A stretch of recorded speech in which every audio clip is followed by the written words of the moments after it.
We got to be real quiet today. I promise I'm going to be really quiet. The bears are in hibernation. We don't want to wake them up. A good CPI number, one good number. We're going to find out if Blue Putnam thinks that's enough to take for the Fed to take their foot off the interest rate gas pedal. Not much in earnings or stuff to talk about. We're going to talk about the big rally, where we go from here, who benefited the most. Tech is back in town. Mitch, let's get it going on this Veterans Day.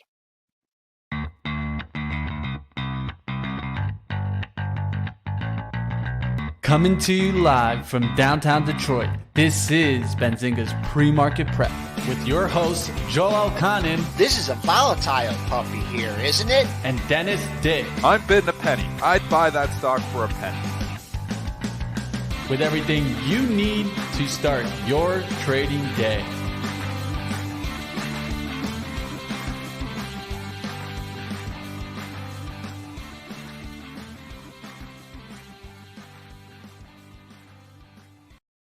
Now, if you guys really think I'm going to be quiet and not talk loud, then wrong. This is pre-market prep. We're bringing the energy up 20 and a quarter handles at 39.8150. We're kissing 4,000. Who would have thought about that when we were in 3,500? 39.9750 is your pre-market high. And I put this in yesterday in my article, limited daily resistance above current level. We took that out yesterday. Let's see what the bulls can do today. The buck getting whacked again, down $1.19, 106.90. Basically free falling now. TLT, that's down 69 cents. Bond markets are closed for this Veterans Day holiday. Crude, China eases restrictions up 249 at 88.96. Gold having best 5 days since I was born, I think. Up 990 at 1763.50. Silver going the opposite way. That's down about 9 cents, 21.61. Bitcoin, the futures, they're under 17K. They're down 900 at 16,860. Ethereum futures, they're down $42.50 at 1266.50. Let's bring in Triple D. Triple D, you never came back yesterday. You had me a little concerned. And Money Mitch with the green light yesterday. He was riding the bull train after that number. Dennis, was there anything in there? I mean, how far did you have to bid above the offer to cover stuff? I was just trying to buy whatever I could. Remember that day, like 2 or 3 months ago when the CPI came in hot and I was just selling stocks for I felt like an hour straight? This was the opposite. I was just trying to buy whatever the hell I could because it was insane. I was able to get the XHB up 3%. I'm paying up big for stuff too, which obviously is the home builders ETF. I mean, that ended up going up 13%. Some of the moves were nothing short of incredible. And I mean, it was what we wanted. It was what the market wanted. It wanted a number that was light. We've talked about this on this show for a long time, saying if we ever do get a number that's light, this market is going to rip on it. That's exactly what happened. Market did rip on it. The question is, now what? I mean, now we've ripped on it. We have stocks, some stocks up 30% yesterday. I think you got to look and analyze what you want to own. So does this mean the V bottom is going to happen? I think that is very incorrect. I do not think we're having a V bottom. I don't think you're going to see the S&P look like this when we're at all-time highs in 6 months. I don't think that's going to happen. We don't know anything. It's crazy market, algo driven. Anything can happen. I don't think that's going to happen. I still think we're still in this fade market, but now you got to be looking at dips to buy. You get an earnings play, something dips on it, you're probably buying it. You get something pulling back for whatever reason, you're probably buying it. So I think we just got to analyze it from that perspective. With that being said, when these crappy stocks rally 25 to 30% in a day, what do? I sell them.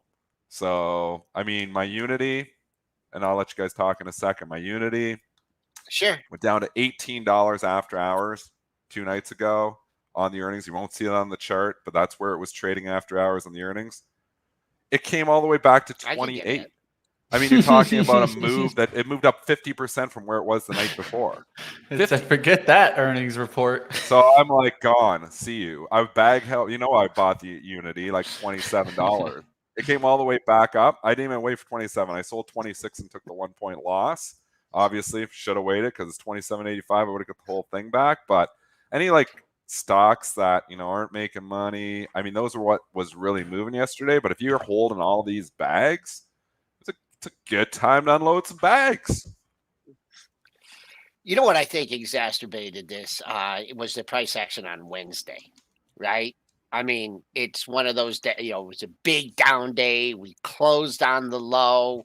People that maybe wanted to deploy ahead of the CPI number, they're like, "Oh man, what a tankage!" And then interestingly, it caught a bid Wednesday night. We almost made an exact double bottom in the S&P, and then we started to move up. So I think people maybe sold. The people that wanted to buy on Wednesday were a little bit scared. The people that sold on Wednesday were like, "What did I do?" And then you had people short, okay, this is, we're going to get a bad number. We can't lick inflation. So I think you had all those things going on at one time. But Mitch wasn't afraid to stand in front of the train yesterday, even after that higher open. We did have a 30 handle decline off the open. It was a quick 30 points. And I think that suckered some more people in. Oh, and yeah. then it's turned NVIDIA it around. was down $2, Joel. NVIDIA was down $2 more in the pre-market. 138 it was ticking. It's 159 1 day later. Yeah, I thought big moves. I do want to say right off the hop here, before I get into stocks action, I do want to give a shout out to all the veterans out there that have put their time in for us here at the United States. And even if you're not here in the United States, definitely shout out to you. For sure. Appreciate you guys, definitely. Yep. And I think that we could take a second for veterans all out there. A big thank you from us here at PreMarket Prep, and we hope that you guys enjoy our show and are able to find opportunities from our information. Like always, it's not financial advice, educational, but if we can provide some education here and push you forward in your wealth, we definitely hope we do that. A little bit of humor too. Yeah, of course. We got to have some entertainment, right? And you guys know me. I've been in the bear cave for a very long time. Are you fully out of the bear cave? I talked about it yesterday. I even said it. In the short term Q4, I'm feeling bullish. Now, long term, I still feel like we're going to run into some headwinds. There's probably going to be some earnings declining, and that could lead towards the recession next year. But in the meantime, right now, what can knock us back down? I'm thinking, well, Fed talk. Well, maybe Fed talk could knock us down. But the only thing in my eyes is that I think the Fed is finally going to feel like they're finally having an effect on inflation. Yeah. Is it really that they're having the effect on inflation? It's 1 month. It's 1 month. I don't think so. This is the thing. This is the thing. Let me explain why. So the big part for me was when inflation was coming down in the prior months, it was coming down by 0.2, and then we went down to 0.01. This time, we went down 0.06. So this is a way faster pace coming down on inflation than it's ever been. And so in my eyes, that alone gives the bulls something to hang their hats on. Because what were the bulls saying before this? Well, they were just giving us talk that the Fed was going to change the pace of the hike rates. Now they actually have some data, and you know how the Fed keeps saying they're data dependent. Well, now we actually have some data that can actually point to that slowing of the pace of the rate. Now, we can also take a look at the CME Fed tool. I said yesterday, pay attention to it. Now it's down to only 14% chance of a 75 basis point hike rate when that was closer to 43% chance before the CPI report. Lots to think about. Again, I completely agree with you with the data. They have some data now that shows that their plan is working. We've been talking about, the market has been preliminarily talking about pivot for months. months. Wrong. Now you can start talking about a pivot. Now you can start talking about a pivot. The problem is the bloody market just rallied so much that I'm like, I can't chase it here. I need that Fed speak to come in and knock the market back down, give like half of it back, and people are like, oh, here we go again. And that's when you strike. I'm never buying reps, I'm buying dips. And people are asking, well, what'd you buy for the long-term account yesterday? I'm not buying anything on a day. We're up 200 S&P handles. What I was buying from 8:30 to 9 was in my day trading account, and I'm trying to do arbitrage. I'm trying to literally, I see the market's up 3.5. I see XHB up 2.5, and I'm like, the home builders are going to go up more than the SPY. There's just no doubt about it. You know, this is direct to home builders. So if I buy a home builder up only 3%, the SPY's up 3%, I short the SPY against, I buy the home builder. So that's the kind of stuff that I was doing in the day trading account. Those trades are all off. That money is made. Now it's like, okay, let's analyze from the longer term perspective. I bought nothing yesterday in my long-term account. My job is to not buy rips in my long-term account or in my swing trading account. My job is to buy dips. I mean, my Bank of Nova Scotia, which we talked about, that was one that was setting up well, had a huge day. I mean, I'm up 8% on that in 4 days.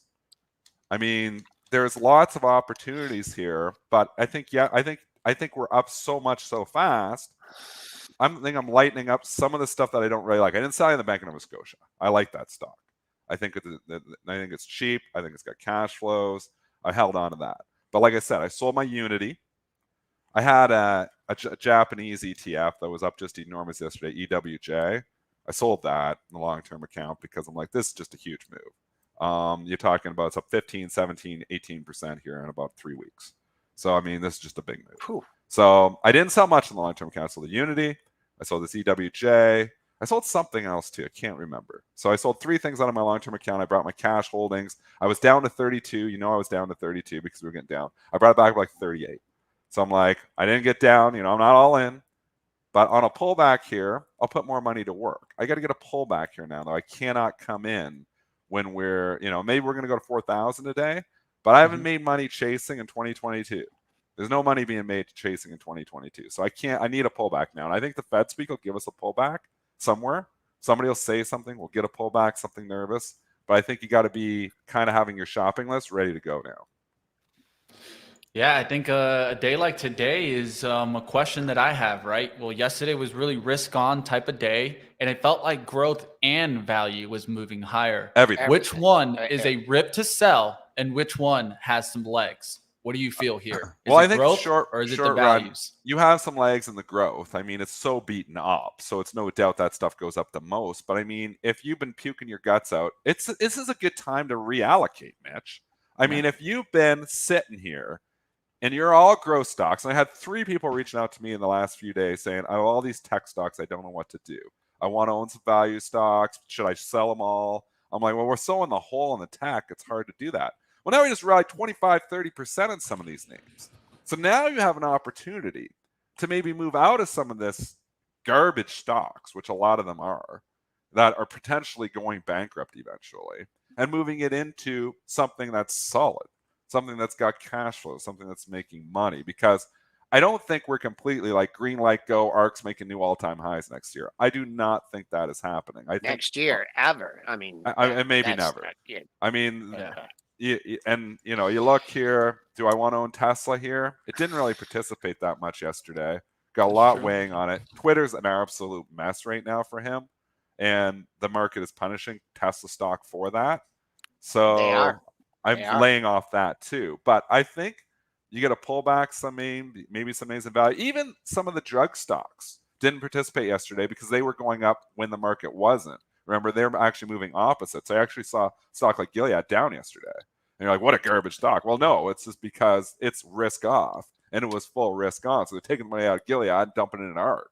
This is what the traders, the short-term traders are doing.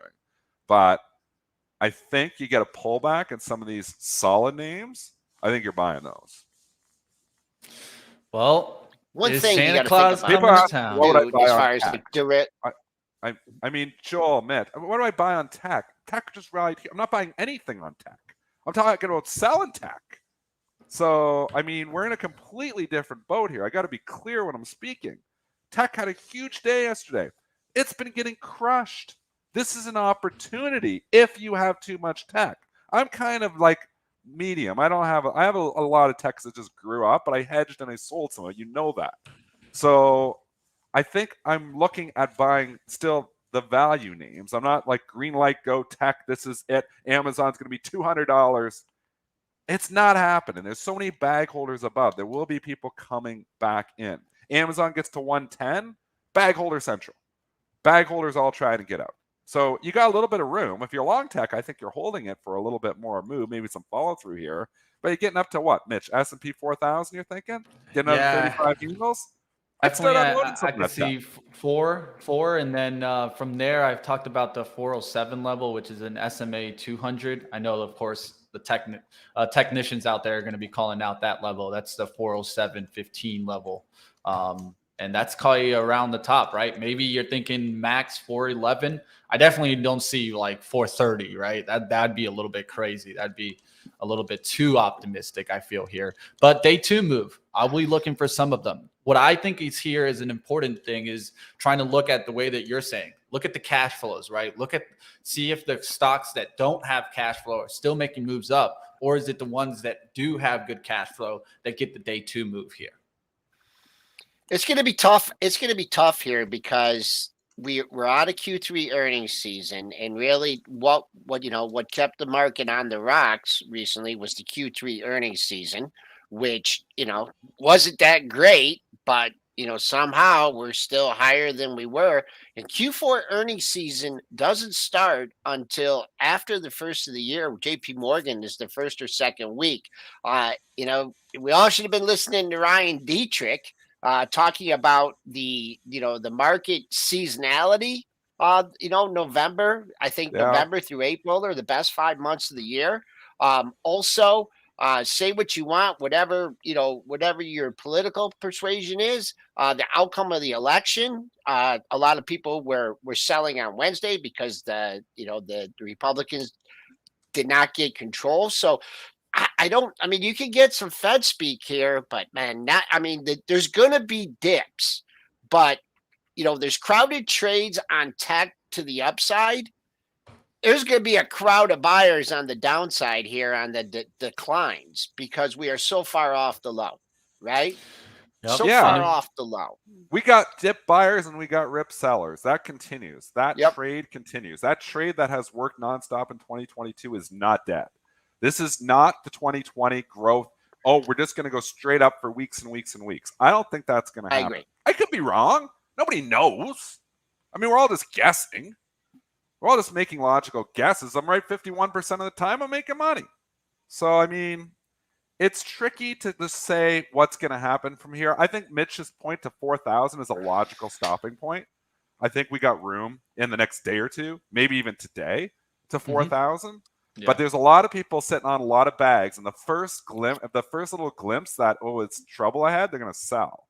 So, you got to be careful with just jumping in all this baggy stuff. Mitch, what are you buying? I'll tell you one thing that it was interesting this morning was oil.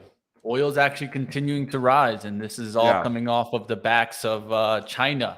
Reopening. And there's a couple of things that we can look at. China looks like they're easing quarantine measures.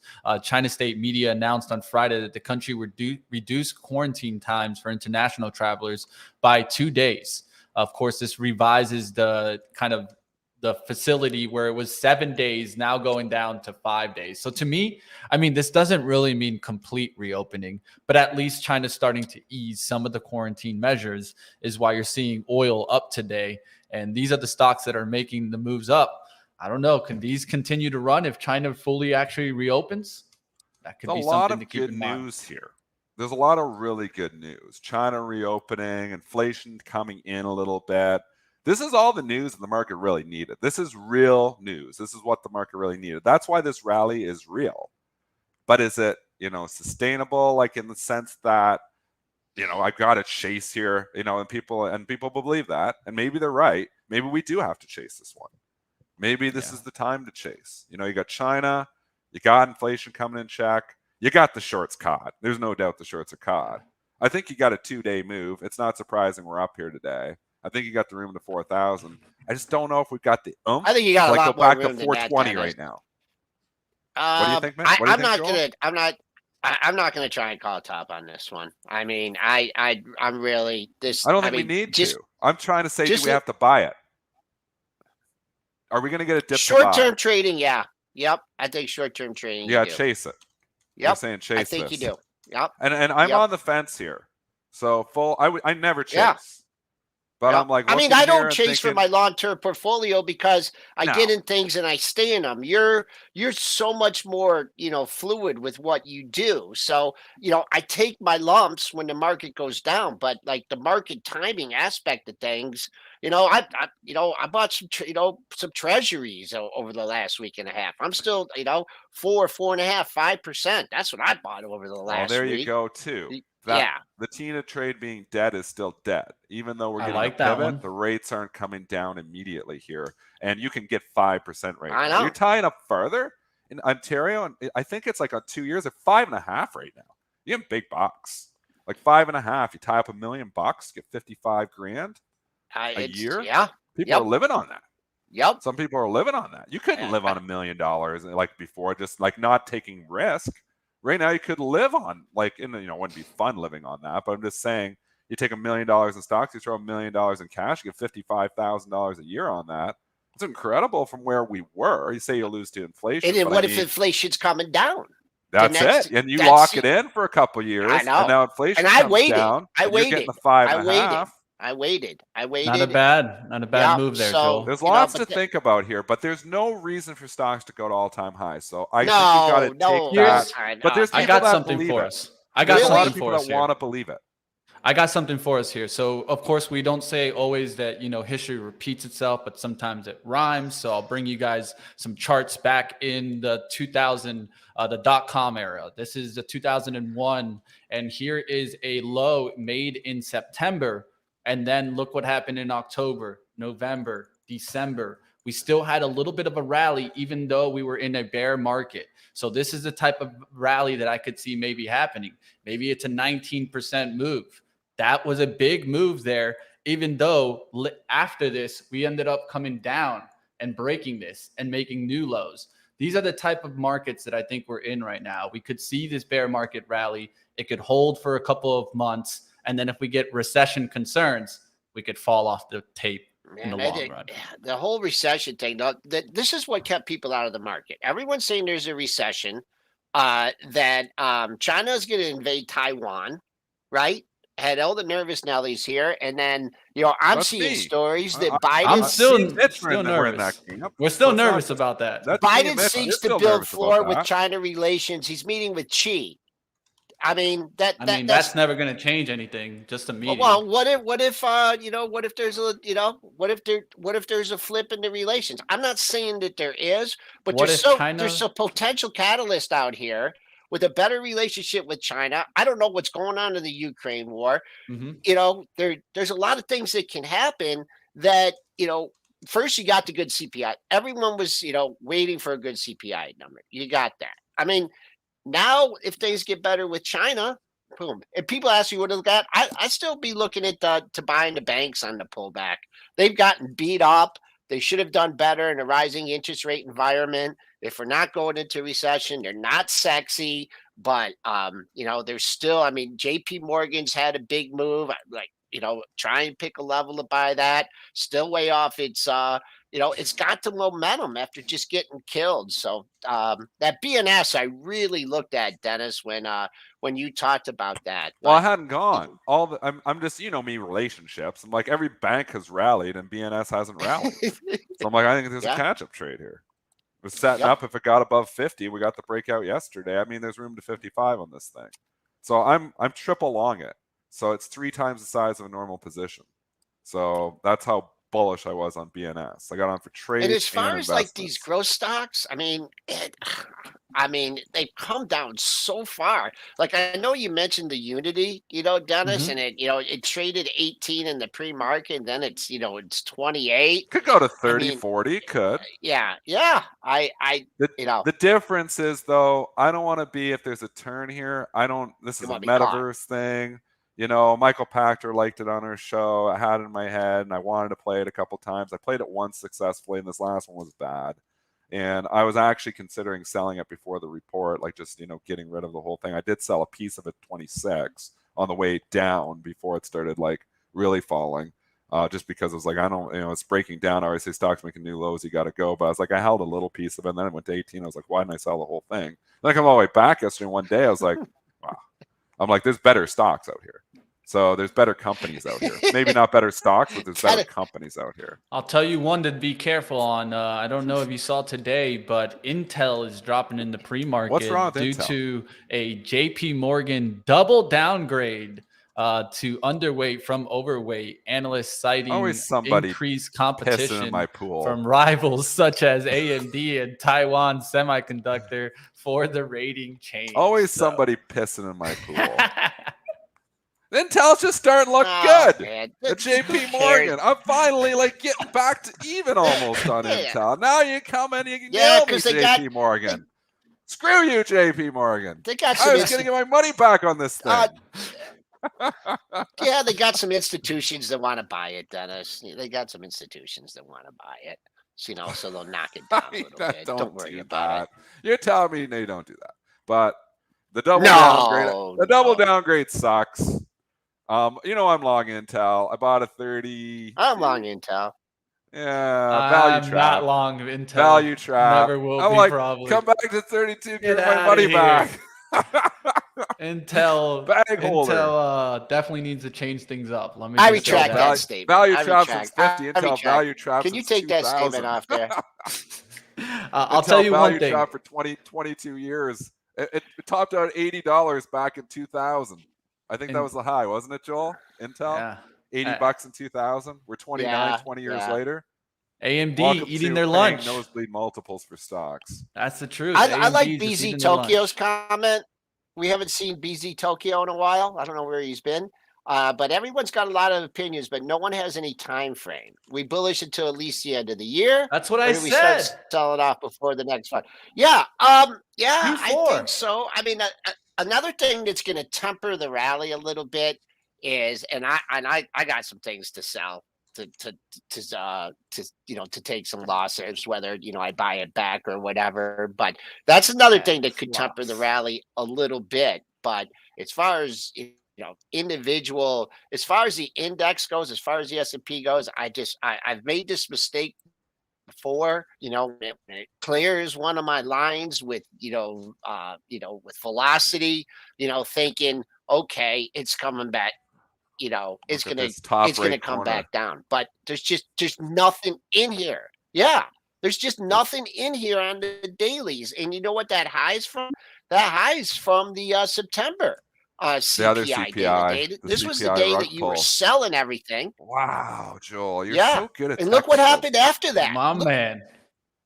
Now I want to hold the 4170. Look at that. Now I want to chase. There's 200 more points here. Now you got me chasing.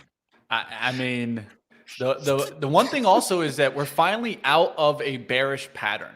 I feel like every time that we've gotten out of a bearish pattern, you can look to the left. Look at August. We got above that 39.31.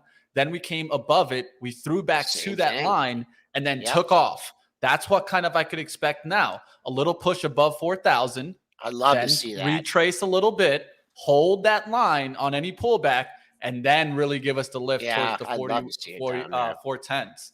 That could really be the move that we could be looking for here. And I like to look for those throwbacks. So I like how Dennis is approaching it here on thinking that, we could get above 4,000, but there should be kind of a little bit, at least a pullback. A little pullback, and then I'm going to strike more. So I do think, and I look at Joel's chart here, let's just lay it all out. I mean, this is what the market wanted. This isn't the type of number that there's going to be massive sellers coming in. This isn't going to be. I think it's not a matter of whether this gives it back. People who think this is giving it back right now, I think are dead wrong. I don't think it's giving it right back. I think it's going to hold up a bit. It's a matter of, does it give us a better price, a better chance, or do we need to chase? I'm literally on the fence on whether I need to buy right now or whether I'm going to get it at 390. Obviously on the number, it was a no-brainer. That's why I did not come back on the show. I'm like, you got to be buying everything. The algos ripped us up 100 handles. I was like, this sucks, but I got to keep buying. I've got to actually, I can't fade this move. Not with the 7 on the board. So from the inflation. So, I mean, from 8:30 to 9, I did not come back on the show and people say I abandoned the show. I mean, obviously I make my living trading. You had to save your butt. I try you were to having a bad day. You were having a bad day going into it turned it around. It turned it around. I was leaning. I had Nvidia long, and I had like AMD long. It goes to take. They're all way down, and I was like, ugh. Dennis, you're leaning. You're leaning. Then I you're thought leaning it was on those bad because of the day before. They didn't know. The day before they sold it off, so nobody knew this number. They kept this. Yeah, Dennis. Hush hush. Dennis, you were leaning on those lower prints for a while now, and then the whole crypto thing probably knocked you sideways. You weren't even thinking about a low report here, and all of a sudden, I got bullish. shebang. I started getting bullish a week ago. I got bullish too early. I'm always early. Well, I'll tell you what. All right, guys. All right, let's get someone to temper our enthusiasm here off one good jobs number. And who's better to do that than our man Blue Putnam, the chief economist at the CME Group. Mitch, roll the intro. I gotta go Blue for that.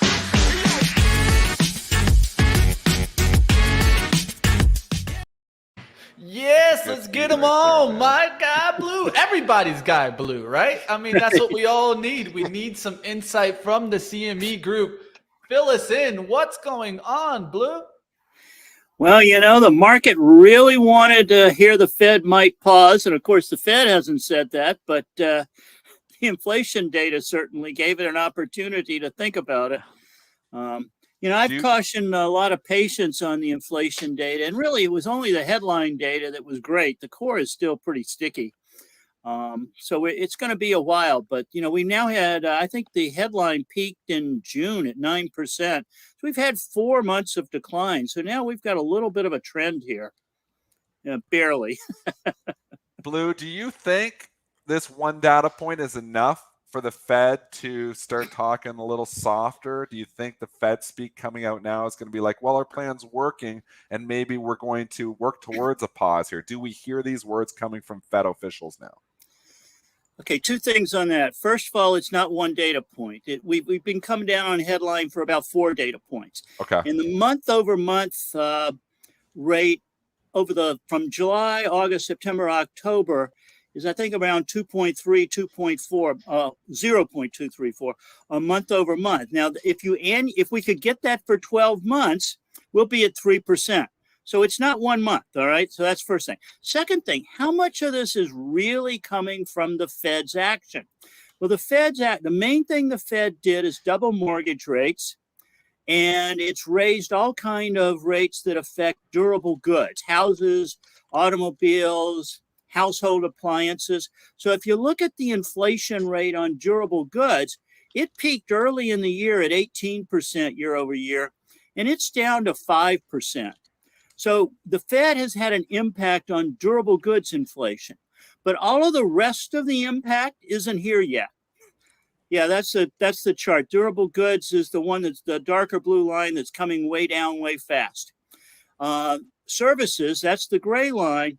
It's still like creeping, it's kind of sticky, and that's, and you've got rents and things in there. So we're not over the hump here, but the Fed gets credit for knocking the durable goods and housing market off the boom. And now we'll see, it's going to take longer for rent and services to move, but we're going in the right direction. How did you come up with that number, Blue? How did you come up with that 3% number that you just mentioned? You said you're taking it and just annualizing the current. Yeah, I look at month over month numbers. And if you take 3% and divide by 12, you get 0.25. Oh, okay. So you're saying if we fall 0.25 every month, that's where we're going to get to. And ideally, we would average on that, because we're going to have higher and lower months. But we're getting into that territory where we've had a couple of, we do appear to be past the peak. And by the way, virtually every commodity market peaked in May or June, some of them in April. Everything from oil to lumber to copper are off their peaks, corn. So we have that going, but that wasn't the Fed, by the way. That was, things happening in the rest of the world, China, Ukraine, stuff like that. But so, the Fed, a lot of what the Fed's done isn't showing up yet. Yeah. And that's really good news. And that's where, in the Fed statement, they said they're going to consider the lags in monetary policy. And then, of course, Jay Powell, after the Fed statement, said, yeah, but we might keep rates high for a really long time. That threw everyone for a loop. What do you think about this, the way the economy is kind of holding up? Like the big fear was that, we're going into these higher interest rates. I mean, that's allowed them to keep a stronger stance. I mean, unemployment did tick up just a little bit, but do you think that we're just getting all giddy that inflation's coming down, but that the negative effect that it's going to have on the economy is something that, I mean, we did see it in Q3. Do you think that's just a potential concern? I think if I look at the equity markets, what I see is about 80% of it, the downdraft was adjusting to higher interest rates. So you get this enthusiasm for a pause, and of course, you can rally on that. And about 20% of what happened in equities was, worried about earnings and things. And that really, I think, is not necessarily a U.S. story. A lot of that is coming out of China, the rest of the world, or it's very tech related. And I mean, it's the high flying companies that managed to get above $1 trillion valuation that they're maybe not there anymore. That are causing, I think, some, fears of, the job layoffs. Some of them are going to be in Silicon Valley, other places like that. So, that's where some of the other turbulence in equities is still coming from. All right, now I have a good question here. I've been hearing often that maybe we need to get kind of the interest rate, the Fed fund rate, above the core kind of PCE. Do you feel that same way, Blue? And I'll kind of bring up a chart to kind of describe similar areas where we're seeing right now headline versus core here. Yeah, the core is the lower, darker blue line there. This is the CPI. The core that the Fed looks at is from the personal consumption expenditure. It's slightly lower. But anyway, to answer your question, no.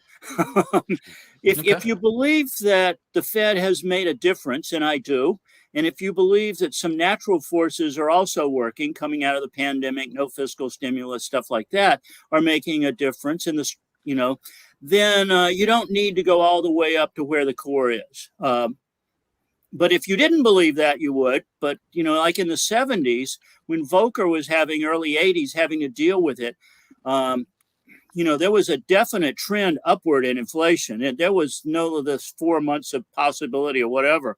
So there you had to go well above the prevailing inflation rate. But this time we've already seen a turning point, at least some of us think we have. Blue, what about this 2%? I mean, I thought that the Fed pivot would come when the Fed said, 2%. I mean, do you ever see us getting down to 2% again in this kind of market environment, reversing all that liquidity? I mean, 3-4%. I mean, you think 2 is really an achievable target? I think it's an achievable target, but I don't know that I would want to try to get there very quickly. For me, there's not a lot of big difference between a 2% and a 3% inflation rate. I start drawing a line. You talk to me about 5, 6, 7, and I know you got inflation. 2 or 3 is no big deal. But if you go back from 1994 to 2020, we were really on the core. We were stuck between 1 and 3%. We bounced a little up and down. But, the core rate was really quite stable. The headline rate wasn't as stable, but it was still, tracking some degree of no real serious inflation. And, once we get rid of the pandemic and compete, go back to buying whatever services and restaurants and travel we're going to do and less goods, we're definitely out of fiscal stimulus.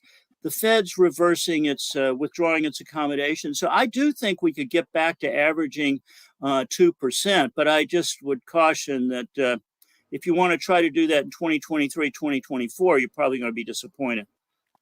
All right. Now, one area that I am keeping a close eye on is, of course, gasoline prices. Of course, we've been seeing them pull back, but recently with the OPEC moves, it seems like they're coming back up and getting rampant. This is my only concern really about inflation because, of course, energy starts going rampant again. Where could inflation get another spike? What do you think about this, Blue? Well, the crude oil prices in the United States, WTI crude, it's right around $90. It peaked at 125. I think, the where gasoline prices are roughly in line with that $90 price. So I don't feel like gasoline prices are going to fall further. The market, if you want to pick a refined product that I'm worried about, and it's diesel. And if you live in the Northeast, you might be heating your home with heating oil, which is essentially diesel, and you're gonna have an expensive winter. So there are some issues in the refined product area of petroleum, but diesel is the one that causes me more issues. But gasoline is the one that hits the consumer price, and I think it's it's stabilized a little bit below $4 for regular for the whole country. If you live in California, you didn't hear that. It costs a lot more. Blue, we have this obsession with the CPI data, and I know you're a market veteran. You've been back over the years. People used to look at the money supply and very closely follow the bonds and tick for tick in the bonds, calling the S&Ps and everything. I mean, do you think that is this going to be the focus for 2023 into 2024? I mean, how long you think? We've had times where the unemployment number's been the big number. I mean, do you think that this is here to stay? We're all going to be glued to our screens and the world's going to be, on balance with these CPI numbers? Is this something that's going to persist, all the way through 23, maybe into 24? I do think we're going to be glued to the inflation data for a good number, 12 to 18 months. But I think that we'll start to becoming unglued about middle of next year. It's just that we'll still watch it every day. But and we're always going to watch those labor market reports first Fridays of every month. Those are they're going to stay critical. And then when you're looking at your screen, those the inflation target the Fed has, the labor market try to encourage full employment. The shape of the yield curve is going to be seriously in play for a long time to come, probably forever, because we're just not in a particularly stable environment. I mean, the idea that we would get to some kind of stability is pretty hard to see in this world with so many different forces, big forces changing. Now, one area that I'm definitely concerned about, and I think that it's, of course, going to take a little bit longer for the Fed's actions to really, come to roost, is the rent area, right? Rent inflation. Yes. It seems like it's definitely sticky. Wherever you're looking, maybe certain areas are stickier than most. But what do you expect from rent in the consumer price index? Well, the Fed does. I mean, not the Fed. The statisticians here, they measure rent. Partly, they actually do surveys of what people are actually paying for rent in apartments. But the bigger part of the rent calculation is a home ownership. If you own your home, they do this calculation that tries to figure out how much you would pay to rent your home from yourself. And of course, that depends on house prices and everything around home ownership costs. And it's pretty likely that we're going to be stuck at a very sticky rent level for at least 3 or 4 more months before it starts to come down. The housing market has been hit. There is no doubt about it. The mortgage market has had mortgages more than doubling. House sales are down. House prices are drifting down. But housing itself is very hard to analyze. We've talked about this before, but a lot of people got pretty low mortgage rates over the last 10 years, and they're not going to give those up. So they're not actually going to sell. And the other thing, when people aren't losing their jobs, or at least on average, they're not losing their jobs. And so there's no forced sales out there like there was in 2008 and 2009. And so without forced sales and with people not wanting to sell because they want to keep their low mortgage rates, the drop in house prices is probably not going to be too big. So it'll take a little longer for rent to calm down. Rent is about 40% of the core, maybe 30, a little over 30% of the headline. So it is a big part of what we're looking at here. But everybody knows the market has already turned. The data hasn't turned, but the market has. So, if you want to drive looking in the rearview mirror, be my guest, but the rest of us are going to look forward. I like that. I like it too, Blue. It seems like a little bit more in our bullish shoes today, but like always, we got to keep waiting to see what happens.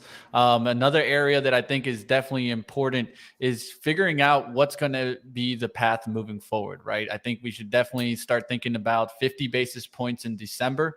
What do you see moving forward after that? Well, the federal funds futures market has pretty much locked in after that inflation data on the 50 basis points for December, and then maybe one more small move next year. We end up somewhere between 4.5% and 5% on Fed funds. That's currently what the market's telling you it's thinking. If we get some surprise data, it could go a different way, but right now, the slow drift down on inflation suggests that the Fed is not going to change its peak rate, and I do take Chairman Powell at his word that he'll keep rates there longer than the market might be thinking, and because he knows you can't. It's not a switch. It's not an on-off switch. So you have to stay with these policies. So what he's saying makes very good sense. What would you say to the investor that is not only looking for the Fed to, slow down the pace of rates, get them steady, but start to bring them down again? In my opinion, like 4%, 5%.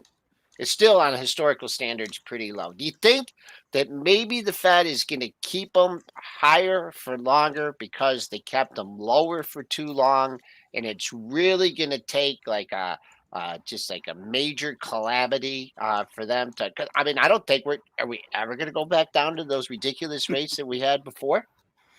Well, I don't know what the Fed's thinking, but I do know what a lot of good economic researchers are looking at. And a lot of us are studying what did we learn from the last 12 years of quantitative easing and zero rates? Well, one of the things we learned is quantitative easing raises equity prices, lowers bond yields, and does nothing for the economy. So I don't think we're going to go back to quantitative easing pretty easily. Then there's zero rates. What did zero rates do? Well, it didn't create inflation either. It really didn't help the economy. And in fact, it hurt retirees. It hurt the money market industry. It did some damage to the economy. It caused a search for yield, which is really too much risk taking. And that's why we had to unwind this with this equity market. So I think we've learned, or at least some of us have learned, that zero rates and quantitative easing have costs. And you shouldn't lightly go there. And of course, the Fed did not lightly go there, but going back there is less likely. What I see is I think 2 is the new 0. Okay. And there's another part of that story is that when you're at 0 on rates, you kind of think if you're in the Fed, maybe I'm out of gunpowder. I can't. What do I do if something else happens? So if you're at 2, you still got a little powder left. So I think we're going to find that when Greenspan went to 1% after 9/11 and the tech wreck, that he was too low, too long. And I think we're going to say that the 0 was probably too low, too long.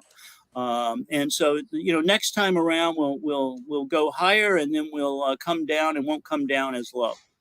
All right, I'm going to throw you a curveball here, and you don't have to take the pitch, but Bitcoin.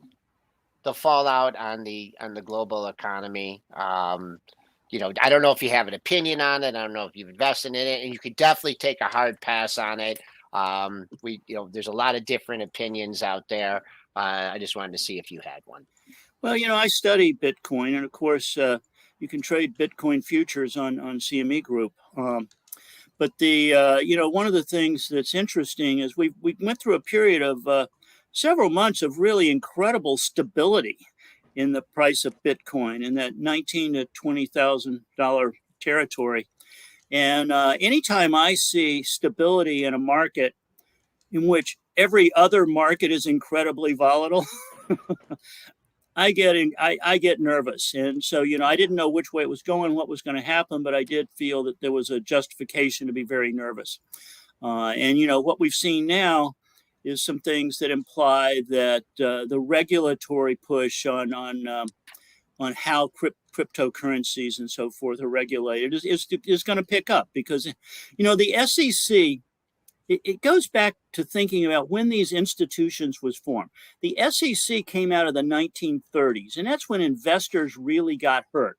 And the SEC is there to protect investors. And we've had some investors that have gotten hurt because of lack of transparency and so forth. So, I don't know where Bitcoin is going or any of those things, but I do feel like the regulatory climate is going to take a really hard look, and they're going to feel a little bad that they were late doing that. I agree. So we'll throw up here expert insights and analysis from, of course, CME Group link here. You guys go ahead and add that. Thank you for joining us today. Of course, Blue Putnam, you guys can check him out, Managing Director and Chief Economist at CME Group. Always great to have you on, Blue. Thank you. Have a good one. All right, let's take a look at the overall market action. How we looking, Joel? We're just hanging out here. We're hanging out just above mid-range on the session, up 20 handles. I don't think you cannot get serious on the downside here until we at least go red. We settled at 39.61. That was a new closing high for the rebound by over 50 handles. The previous one was 39.11 and a quarter. So I'll be keen on that 39.61. It just seems like a little chop right now. Dennis, what are you seeing? Anything? A lot of separation. A lot of stocks down here. So this is not at yesterday. What's going on with Tesla? Everything rally. Tesla is down. Meta is down. Big. These stocks are giving back quite a bit here. You're looking like a lot of the ARKK names. ARKK is red right now. I mean, if I'm looking up, and obviously we like to look under the hood, the car seems to be running well, but we hear a little rattle. We're hearing a rattle right now. I look under the hood. I see a lot of red, man.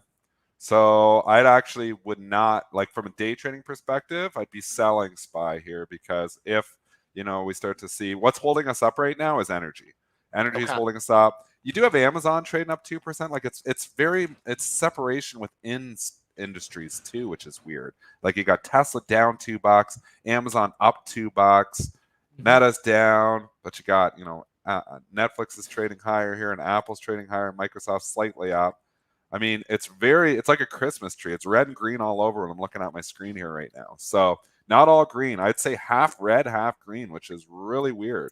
To be up this much and have, a Christmas tree going on, that's telling me that, obviously the energy stocks are way up, so that's helping the S&P, but it's also telling me I wouldn't chase the SPY right now as a day trader.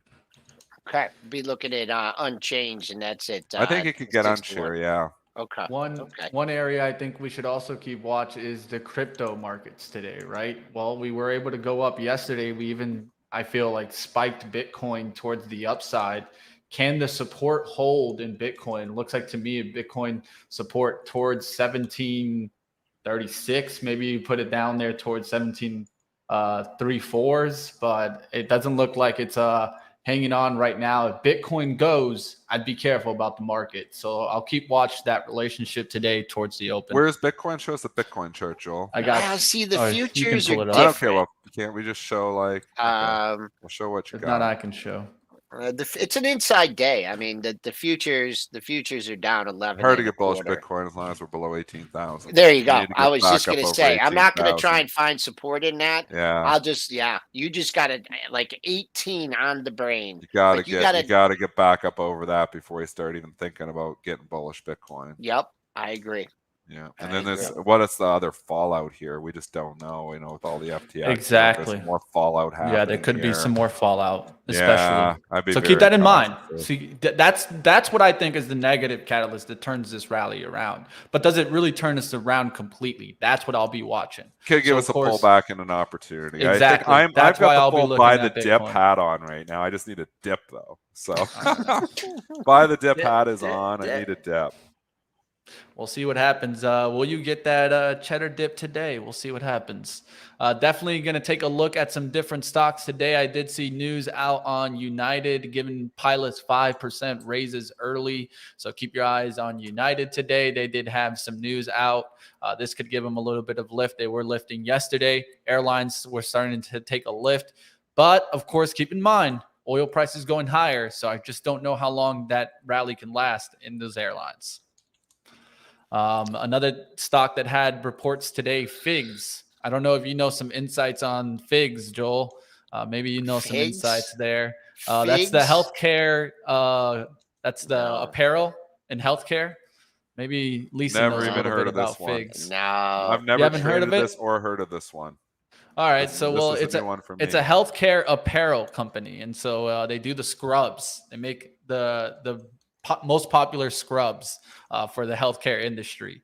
EPS coming in line, sales at 128.58 million, beating the 124.21 million estimate.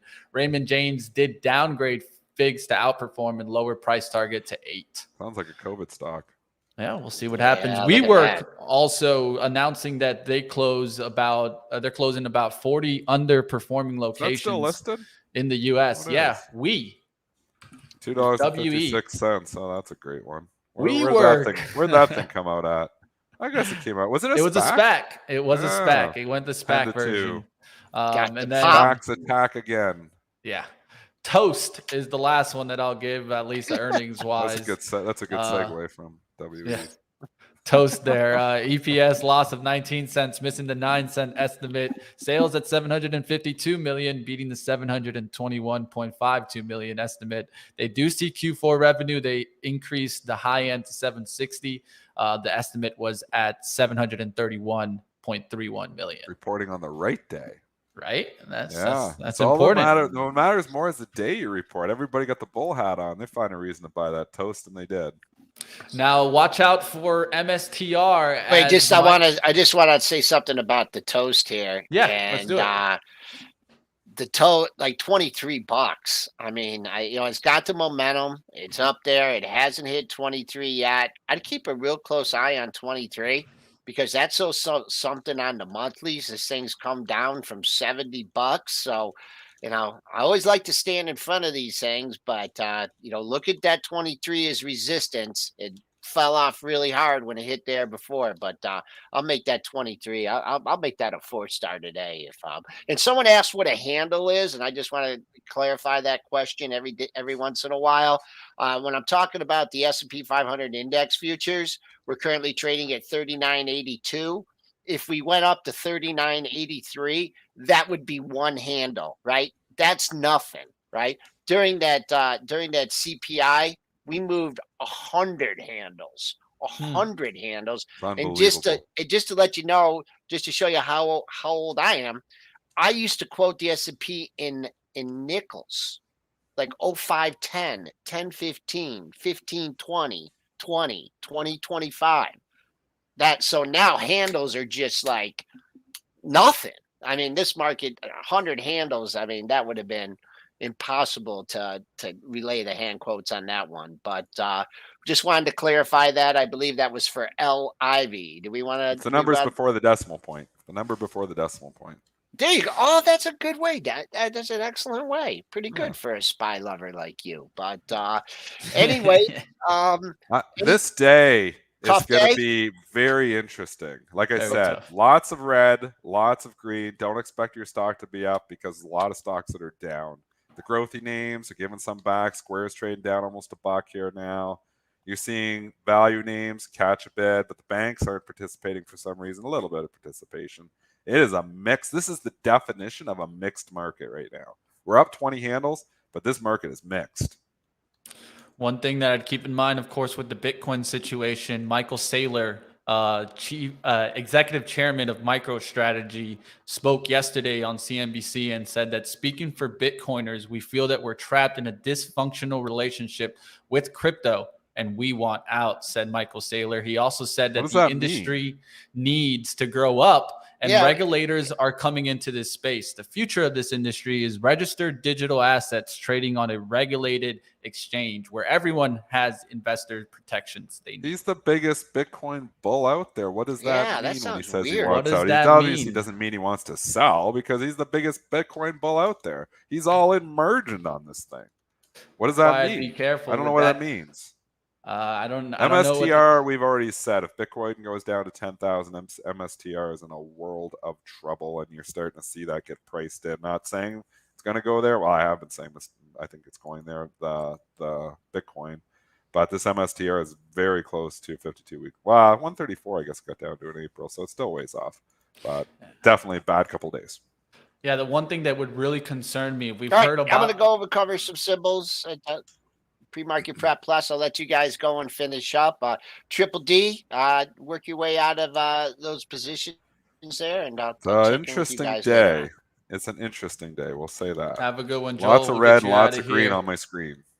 Yeah, definitely. One thing that I'm going to keep in mind, and I think investors out there should also watch, right? We've had this issue show up with Bitcoin platforms. We have yet to see one of these kind of Bitcoin stocks or mining stocks just go completely out of business because of this situation. So one thing to keep in mind, I'm not saying that it's going to happen, but I'm definitely keeping that open thought that if some of these companies just start really getting hit hard on the downside, of course, like a company like MicroStrategy that's holding so much Bitcoin, what happens to them at certain levels? Is there some signs of liquidity concerns with those companies?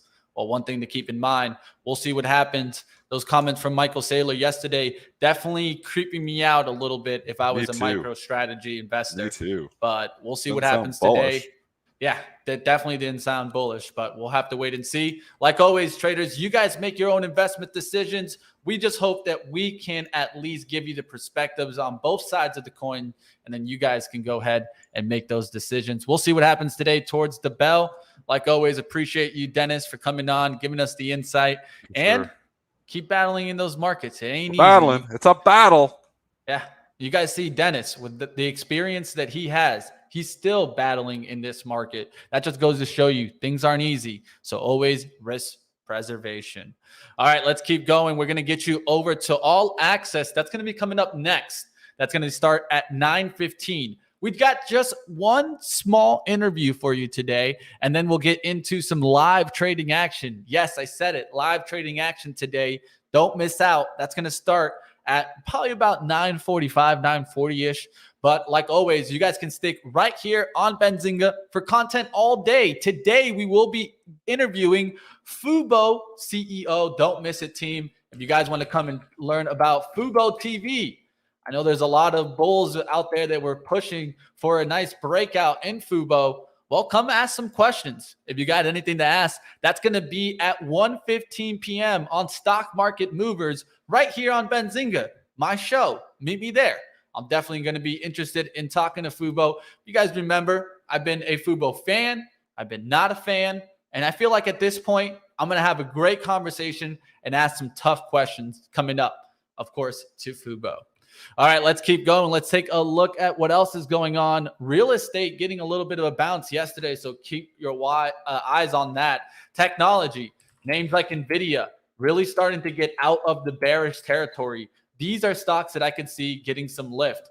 AMD, one that's gotten out of kind of the bear flag that was here. We broke above it. We could pull back to the 50 EMA, but in my eye, SMA.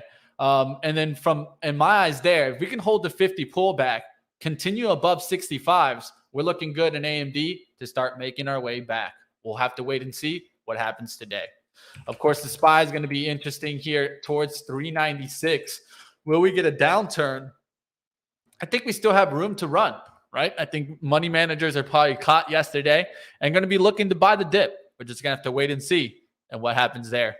Carmen said, I gave up on Fubo. Well, what were your questions? Do you have any questions? PJ, Fubo, what do you want to ask? This is your opportunity. That's one thing that I got to say about Benzinga that most people don't realize. Most people don't realize that Benzinga truly gives you the opportunity to get to the companies that even you're investing in. Why? Because you get opportunity to ask a question to like Fubo today. Where else are you getting this opportunity? I'll tell you what, it isn't on the other financial media sites, because if you look at them, they probably don't have a chat room. They don't have any access where you can actually engage with the anchors and hosts. So this is where you want to be, the competitive advantage right here on Benzinga. All right, let's get into some stocks. Throw up some stocks. It's ticker time, team. What are you guys taking a look at towards the bell today? I'll go ahead and take a look at it today. Carl Icahn coming on anytime soon. I could get him on. I could reach out. I got no problem. Love the momentum. Let's go. We'll see what happens today. What are the future plans of Fubo? Are their subscriptions increasing? Well, James, what I would suggest for you guys is I'll go ahead and I'll put up a link on our Twitter to drop and source some questions. You guys can also hit the comments after the show. I want to keep these questions. So make sure that you hit them up on the comments after the show, and I'll go through all the comments before the interview and make sure that you guys get your opportunity. Let's get into the stocks action. Looks like there's some tickers rolling in. It's time to flow through these tickers. Do me the favor, though. If you guys appreciate me going through these tickers, hit the thumbs up and support the stream. All right, let's go to this. The first one up, MSTR. Definitely going to be careful on this one. You guys know I've been actually calling this short from 300. And I'll show you guys the actual date that I called it short. It's on the daily chart. And you guys can see here, I've been looking at it since right here on this day. We put that on September 6th. That's where I put this out. And that was already when the stock was kind of down in this area. And we were looking for this. If it didn't break past 300, I looked at this like a breakdown through the pattern. And now we're looking to really break down. Of course, you guys heard the conversation that was given by Michael Saylor. This looks like it's heading towards the 150 and could be even heading lower than that. SI is another one to keep in watch. If you're looking for MSTR to continue down, look for SI to continue down. And that one's a worry right there. All right, let's keep going through other stocks. TLT, of course, bonds. What are you going to be looking there? Well, look to see this trend kind of get out of the bearish trend. In my eyes, if it can really start closing above this, we're looking good. And you can see here, we closed above it yesterday, pulling back a little bit. We don't want to see it break down into this down gap, 96.75. If it can hold here, get back through yesterday's high, we're going to be looking good here at 98.50s. And don't forget the junk bonds, right? I think this is an area that we can start looking at these area. JNK is one area that you can be looking at, high yield bond ETF. I'm starting to see that if we could get out of this kind of bearish trend, we're not looking too bad there in some junk high yield bonds. Let's go to ChargePoint. I'm going to keep it going here, team. So this is definitely getting a bounce. But for me, ChargePoint really isn't bullish until above 20. I've talked about this multiple times that I want to see it make its move to above 20. Will this stock eventually do it? I feel it will, but the problem will be how long will it take to truly get that infrastructure money to ChargePoint, where it's building a lot of the infrastructure for the EVs. Of course, EV Go. Take a look at this one. Very similar chart, just different price pattern that you're looking at. In my eyes, on EV Go, I'm looking for a price above 10 holding. So it looks like we got above there in August. Couldn't get above here when we started getting spikes in September's. We closed one time above that 10 and then started pulling back here. Let's see if we can get back above 10 on EV Go. Going to keep it going. I'm going to try to do my best to do as many stocks for you guys. Just do me the favor and hit the like. Tesla down towards 187. What's my next level to watch? Well, my next level to watch is towards 167.43. Why is that my level to watch? Well, that's where we had the 5-to-1 split back on August 31st, 2020. I think that we could get towards that level, maybe find a little bounce there, but that's actually the area where I'll be looking to see the bounce. Right now, I don't expect Tesla turning around anytime soon. This is actually one of the weaker stocks in the rally yesterday. So in my eyes, I'm leaving Tesla alone right now. LMT, the next stock here, doesn't look too bad at all. This has been a big rip out, but one thing you're noticing is you're starting to create some highs here, and I get a little bit careful when I start seeing multiple highs. I try to count what the action is here, and you can see here there's been multiple times to kind of break out. We had that time to break out. We looked to push, and when we pushed, we couldn't continue going.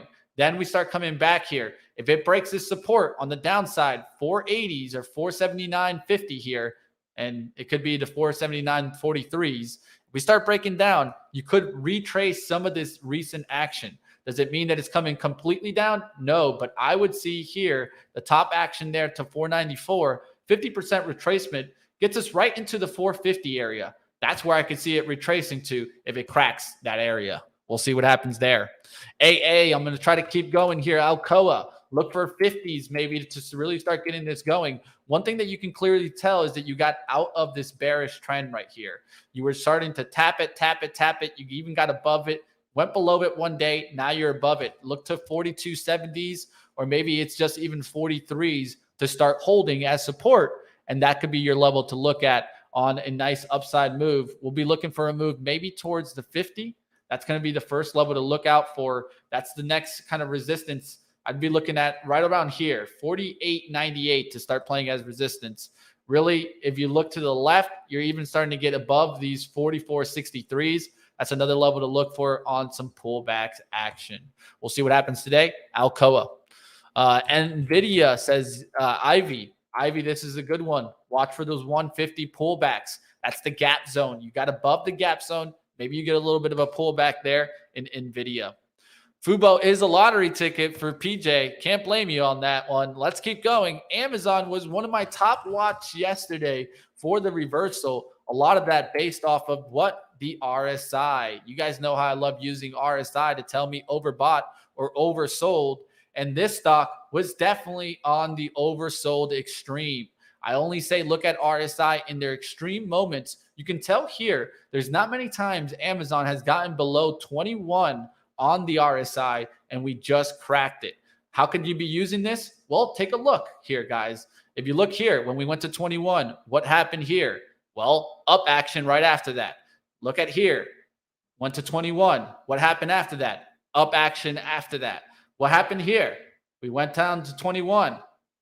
Well, up action after that. It's never going to be exactly the day that it can turn around, but it gives you levels to look at. Amazon reversing here gives me a nice level to look at. Now I can go ahead and watch for what? Well, I like to look at the 1 hour charts to look for pullbacks to make sure that those are holding. That's a pullback towards 95.56.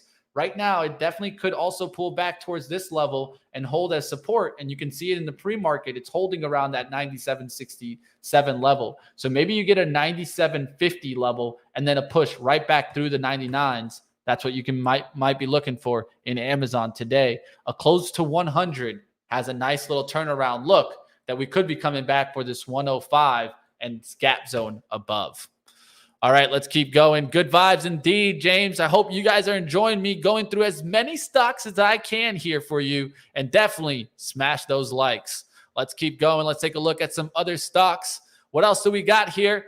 Come on, Mitch. You bring in Mark C, and he says the market's going lower 15 minutes before the biggest bounce in history. How is that helping traders? Well, John, one of the things that we do here at Benzinga is try to give you both sides of the coin.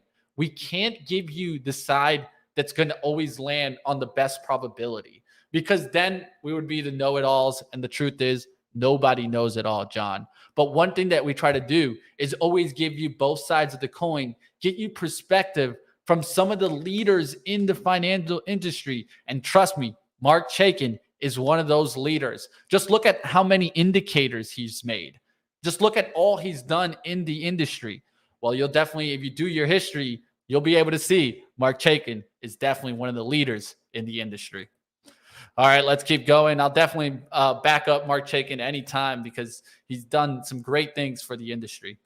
CELH, let's go to that one, Diana. I got you here. Let's get the energy drink going here. And one thing I've drawn this trend line already. We can take a look to see if we can get back above it. So on Thursday's close, you got 89.95, right? That was going down towards the downside. Look for that to actually hold as support. Now what we're looking for, well, you want to see it get back above this kind of 92 area. That's where we opened up. I'll be looking for that 92 area to act as quickly as resistance and then eventually break through there. Let's go to the 15-minute chart so you guys can see the intraday action from yesterday. You pulled back. Let's see if we can get back through that kind of 95 period. If we can get back into that area, we're going to be looking good. And definitely into the 92 is where you could see that little pop going into maybe the VWAP pullback and then a nice little breakout. I actually like Celsius Holdings, how it's setting up today. We'll just see if it can make that run towards the 95. All right, going to keep going here. Definitely smash the like. Let's go, team. All right, scrolling down here, getting it going. Austin, appreciate you. Let's go. All right, Tell here by Marcus Taylor. I got you. We got about less than 30 seconds. This is going to be the last one, and then I'm going to send you guys over to All Access. And like I said, we're just going to have a quick little interview. And then stay tuned, team. I want you guys to come over. I'm going to do some live trading action as soon as we're done with that interview. It won't take long, and I will be already looking towards the open of what's moving and what's not out there. All right, Tell is an oil and gas play, right? It's been down by the bottom and just kind of sitting around here. Now, one thing to note is that I feel like it's gotten out of this kind of ascending triangle, and it was on the downside. So usually this is not what you're expecting to see. You could call this kind of more of a bear pennant that you got back above it. But one thing that happened here is you got back above it and you didn't really hold this pullback on this day. That's where it got a little bit dangerous because it went back towards the low. But on yesterday, you started holding that pullback. That's the 278 area. That's where I'd be watching for pullbacks to make sure that that's holding. Don't want to see it back down in this 270s. Wanted to make sure that it holds kind of the pullback. And this is in the 1 hour trend now. We're going a little bit closer. And we're looking for it to hold that 278 on pullbacks, get back above 290s, and look like it wants to go through 3 if you're a bull on this name. Last one, I'll sneak one more in for you, Olivia. I got you. Lulu's definitely one that I keep on watch, has had good earnings reports, had a nice spike, right? Had a time to where it's time to get out of the bearish pattern. I'd look for a little bit of a pullback, maybe a little bit even of a gap fill right now. It's a little bit too extended from this kind of 320, and you can see how it's extended. Why? Because my 9 EMA is so far from it. My 9 EMA usually follows the price action. You can see it here, how it was following the price action. That's that light blue line. Now you're getting expanded away. When I see too far expansion away from that 9 EMA, I almost expect to see the pullback. So in this name, what kind of pullback could we expect to see? Well, a lot of times I look for that 50% retracement of the recent move. And you guys can see here, that's going to be a move back towards 340. And there is some support right underneath it around 338. So we'll see if we get that pullback in Lulu Athletic today. All right, getting out of the charts. I hope you guys enjoyed all the extra action. And of course, the CME group. Check out, of course, if you guys want some insight from CME group or Blue Putnam, you guys can definitely reach out. I'm going to go and bring you guys over to All Access. And of course, don't miss it. I'll be on there in just a few minutes after the interview. We'll get you over to some live trading action. Hit the thumbs up if you guys enjoyed today's show. Let's bring you over to All Access.